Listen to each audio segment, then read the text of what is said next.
welcome back. Today we're going to be tearing down this motor completely. It is from this 2006 250R, and what we're going to do is we're going to split cases, replace the crank, and the transmission's leaking oil, so we're going to try to figure out where that bad seal is or whatever the problem is. But yeah, it's just going to be a teardown video, and then I'll do another video where I walk you through reassembling the motor. But yeah, so it's going to be a lot of time lapses, and I'll talk here and there, but mostly just a fun video of it getting torn apart so you can see what the inside of the motor looks like. Let's get to it.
Completely disassembled.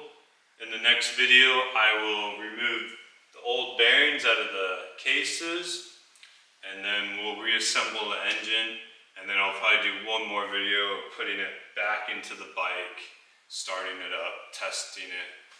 But yeah, thanks for watching. Please like and subscribe, and there's definitely lots more to come, so please continue to do this journey with me. It's been fun so far, and I hope you're enjoying it so far. Thank you.